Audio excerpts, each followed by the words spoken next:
మామ్కి promise చేశాను, నీలాంటి ఒక మంచి అమ్మాయినే మా మామ్కి కోడల్ని చేస్తాను. రియలీ? నీకు ప్రూఫ్స్ కావాలా? Just wait. ఇప్పుడే మా మామ్కి కాల్ చేసి నీతో మాట్లాడిస్తాను. గౌతమ్ ప్లీజ్, ఇప్పుడు మాట్లాడలేను. మరి నా మాటలు నమ్మడం లేదు కదా? నమ్ముతున్నాను. నీలా సిన్సియర్గా లవ్ చేసేవాళ్ళు చాలా రేర్గా ఉంటారు తెలుసా?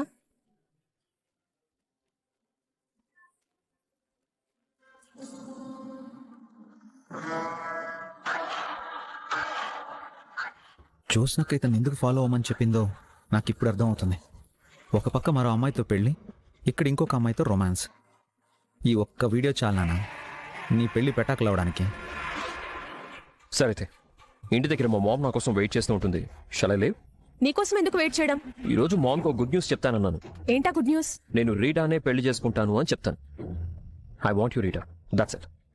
I love you Gautam. నేను నీకు ఐ లవ్ యూ టూ అని చెప్పను, ఎందుకంటే రేపు మనకి గెస్ట్ హౌస్లో చిన్న సెలబ్రేషన్ ఉంది.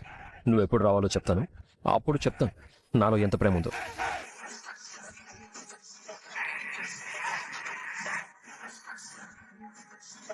ఇంత ఎదవని దీపక్ ఎందుకు మంచోడని చెప్పింది?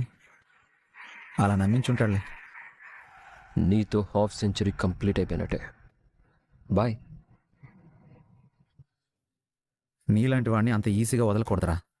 దొరికావు కదా, చెప్తా. నువ్వెలాంటి వాడివో అందరికీ తెలిసేలా చేస్తాను, ముఖ్యంగా సుమిత్ర పెద్దమ్మకి.